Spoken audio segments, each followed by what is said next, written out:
welcome back to the channel. Today is the round 9 team review. Sorry, I know it's a bit late. I think it's 11 o'clock on a Wednesday. Usually be up on Tuesday, just a bit backed up with stuff. Not a bad week. Top 10, we went up. As long as we're going up and winning our leagues, it's fine. It is what it is. We had some absolute stinkers that just completely cocked the week in a certain Travis Boak and Stephen Canelio. Boak was playing North as well. Jesus Christ, I had no idea what happened. Anyway, it's time for the back. Short, he just wasn't there. Like, he played midfield full time, but he just wasn't there. It was weird. I just didn't see him.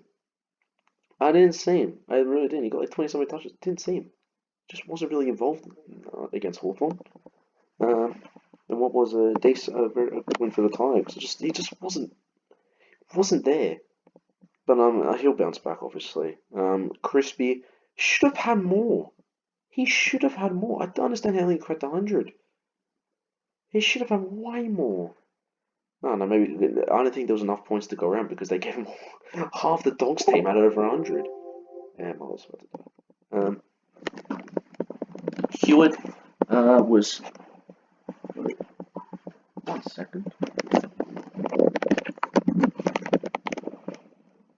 George Hewitt was, back and doing his thing. I mean, this guy is a top 6 forward, 100%. No doubt in my mind, 100%. He hasn't failed yet. He hasn't got under 115, I think. Or has he? He hasn't gone under 110 yet. This guy is. It was worth the wait. It was worth the wait. If you're trading him, then you're kicking yourself. He's owned by 54%, and he's literally a god. So get him. Nick Blake, he's got another ton. Yes. Last week my forward line was what carried me. This week, actually, my forward line did carry me a bit other than Coles, but the forward line of defense really stepped up. Nick Blakey is on fire right now. He's got back-to-back 100s. I feel like he's taking more kick-ins than Lloyd. I don't know. Every time watching the game, I've seen Blakey take kick-outs, which I am so happy about if he does. And the good thing is he plays on every single time, so he gets a free touch, and it's so good. Deconian 69, that's good. His break-in's like 30. I might, depending on what I'm thinking, he might get traded for me this week. Just because I need the extra money for a certain player, you'll see. Paddy McCartan was sold as well. Has like a 10 break here, so he'll shoot up again if he has another good week. So keep it up. I kept O'Driscoll. Right, my trades. What did I do? So in the end, I kept Gresham and Butters, which was the right decision, at least for this week. I did. I forgot him. What did I do?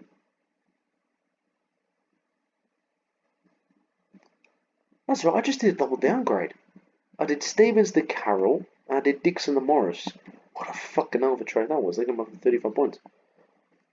Yeah, because then I wanted money so I can do a double upgrade this week. Anyway, moving on.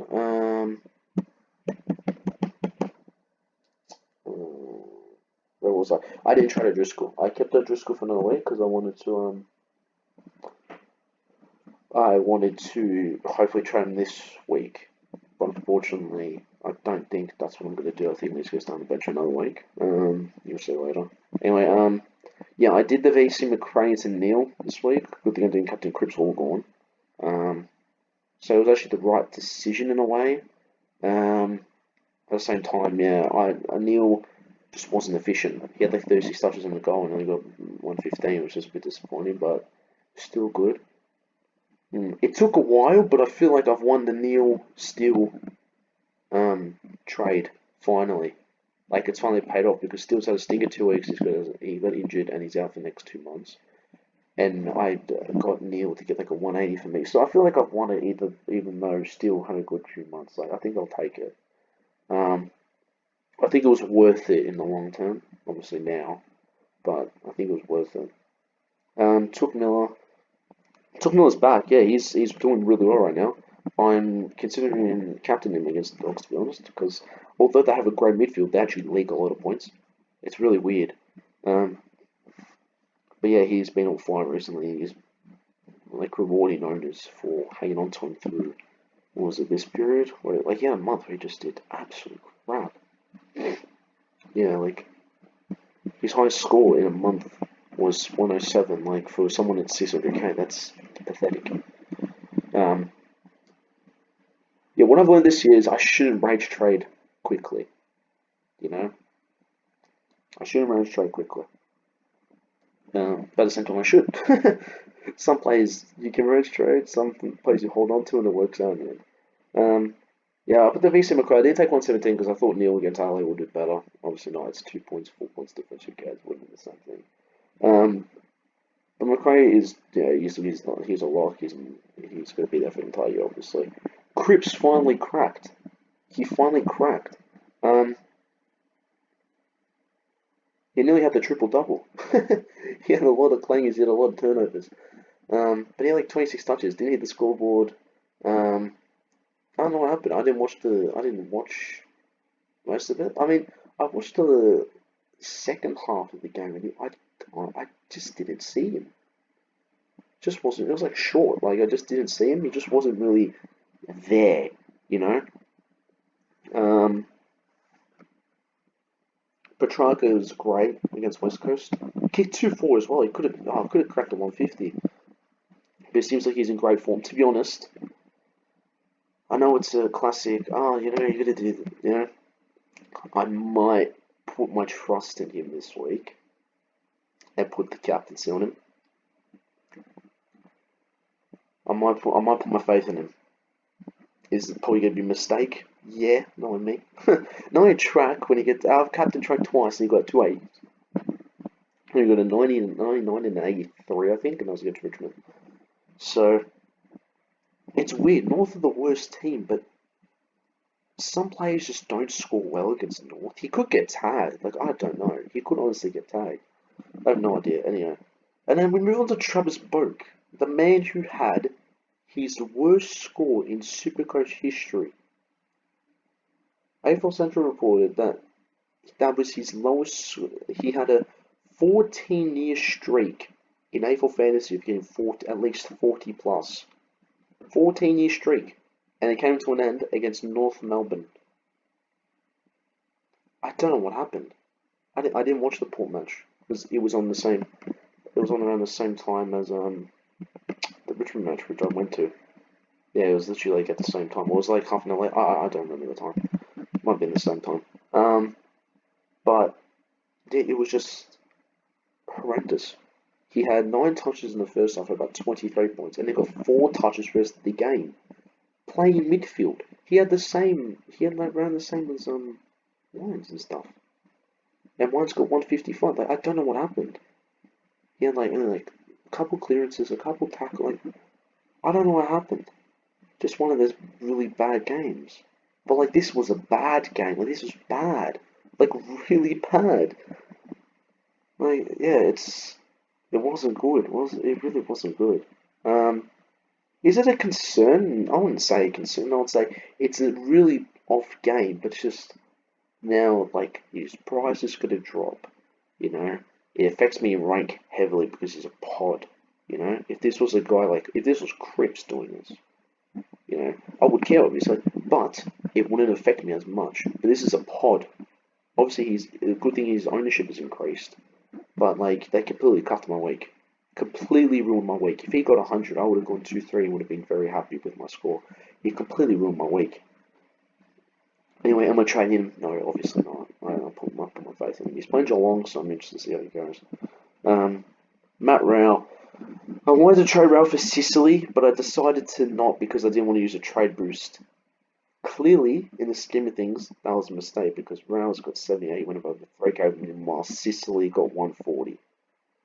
So, at the same time, I would have filled, it would have been Rao and probably, I would say, DeConing because I would have taken his points because he got 69.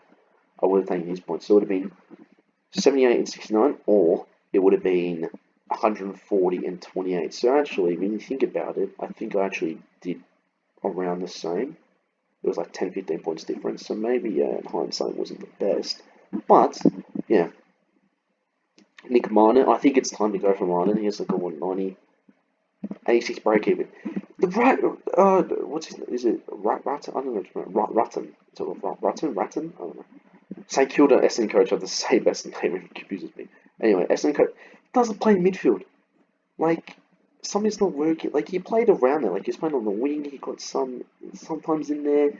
But now he just stuck him full four. He just stuck him in the fourth line for the entire game. Nothing. Gave him nothing. Yes, he's playing Richmond, and maybe they try something. Maybe he can do something. But I think he's made his 400k. Like, he's made his money. And if he has a stinker, he's going to drop. And then you're forced to trade him. It's like, I feel like just get him out while he's made the money. Just get him out while you can. Gorn, I don't know what's happened to Gorn last 2 weeks. And he's been shit. You think against West Coast he would show up, but he's got his worst score of the year. He's got his 2 worst scores of the year last 2 weeks. He's playing North, so he's playing against Goldie, so it's not an easy task, but he should do well. I don't know, he should. Hopefully he bounces back, he really should. Just break even. 200, holy shit! Oh my god, what the fuck? Oh my god! But what I've learned is that do not trade Gorn after 2 bad games. That's what I've learned this year.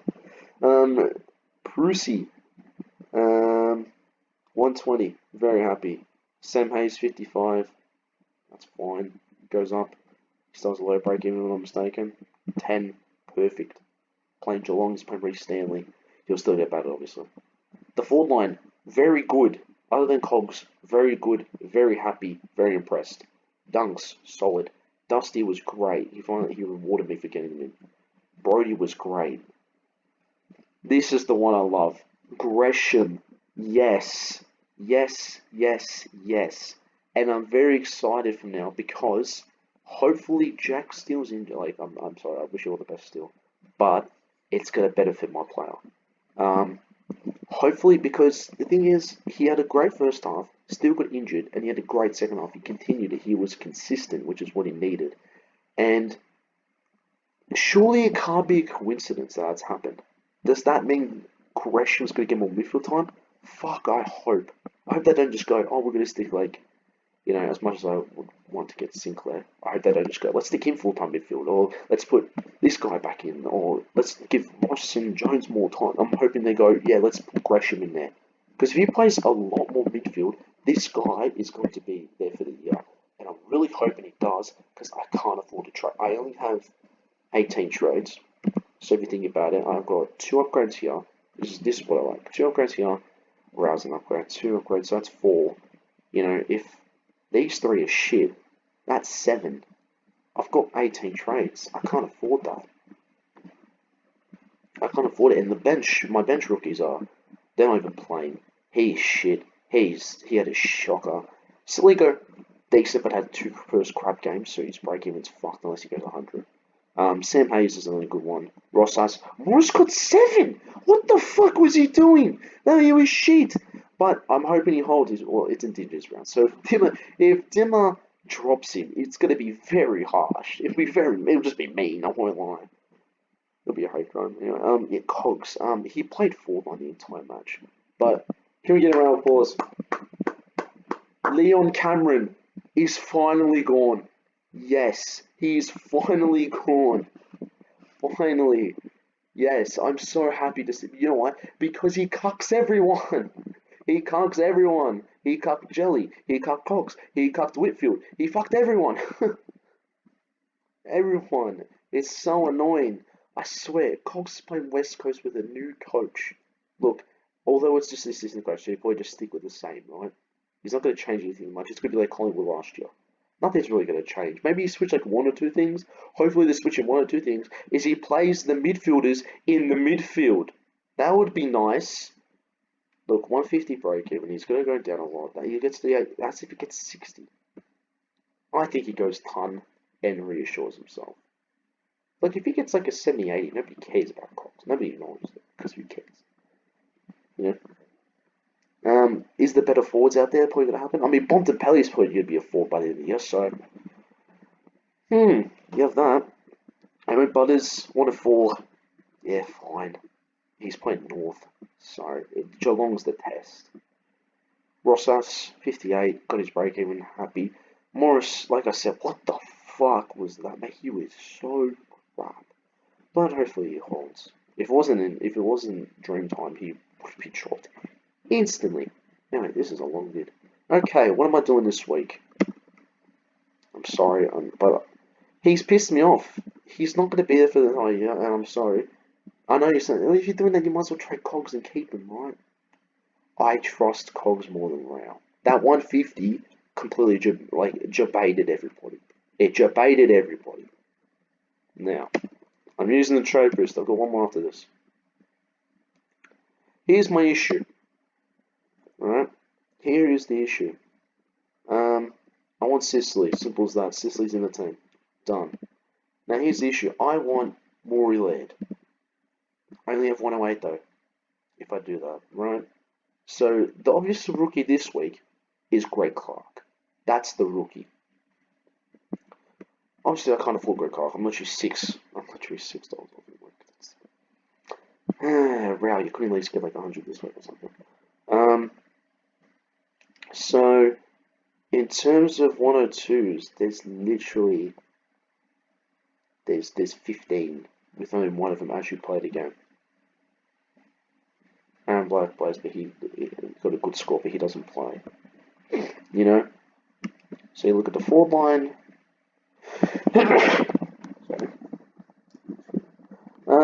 Look at the forward line, nobody. Okay, let's look at the defense.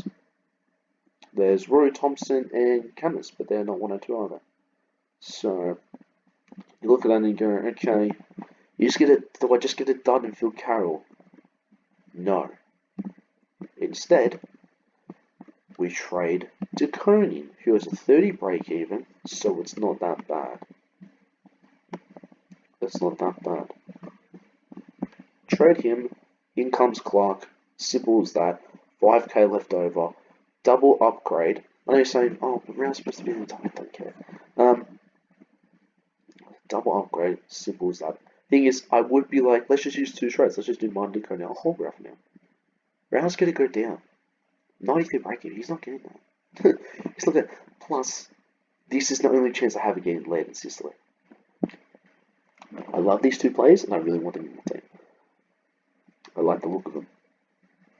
I was going to use the trade boost to get to Sicily to round to Sicily next week, in hopes I was giving round 1 more week. I was like, low, decent break even, give him 1 more week. Let's see what he does. 78. You know, the only thing that's getting him is contested possession. Other than that, he doesn't do anything. Like I said at the start of the year, I did not like this Rao pick. But then I watched him against West Coast. Out of all teams, it was in round 1, so I didn't expect West Coast to be this bad. I watched him. He was phenomenal. Gets 150. I'm like, I need this guy. Dusty's taking personal leave.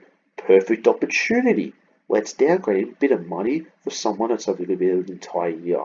Doesn't work out. Simple as that. But was it smart for me to go Dusty to a Rao? Probably not. Probably should have gone to an actual just a primo. Is what it is.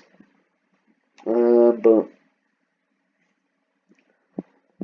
yeah, it is what it is. But Roush is not. I know it was screaming, why would you go just trade Cox instead? Because I have faith in Cogs. I really do. I don't have faith in Roush. I think Cogs, if Cogs gets the position he deserves, and the midfield, and more mid, like, he gets more midfield time than what he deserves. Little Cameron can't say we want him back at his best and then play him in the forward line. Like, he's not going to, is he then?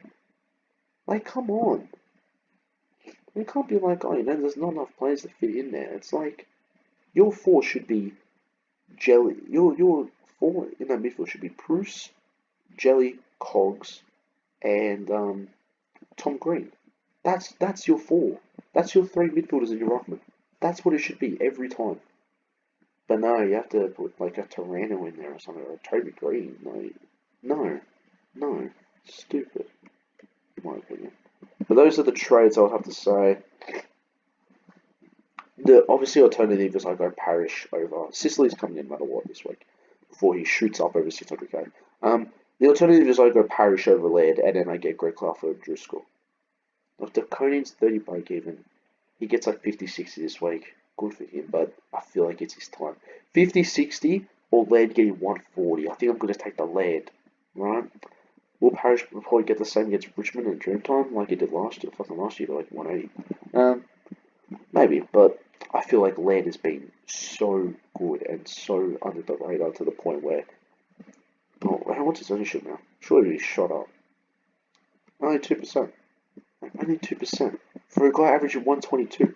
He played 50% of the time in that game, by the way. He played 50% of the game. 50% and got 93. And look at this. Lowest score since then, 116. Playing St Kilda without Jack Steele. Get in my team.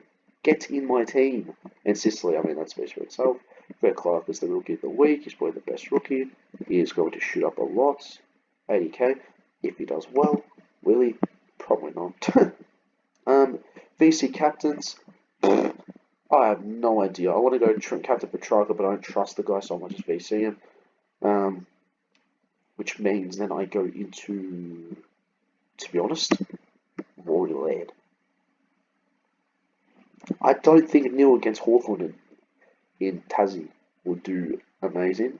I think McRae against Gold Coast maybe, but I'll have to do it very quickly. I don't think I'll be able to because I'm out this weekend. Took Miller against it's the same thing. Boak, can't trust you. Next best is what, Sicily. So like yeah, I think that's what I'm kind of going for a pod kind of VC captains this week. And put my faith in them, but yeah. The next best is VC Cripps into Petrarca, but I don't trust Petrarca as a full captain yet. I don't really trust it. But yeah, anyway. So I know it's a long video. Thank you all so much for watching. Like, comment, subscribe, do all that. Let me know what you think. Let me know what I should do. Blah blah blah blah. All that. Thank you. I'll see you next time.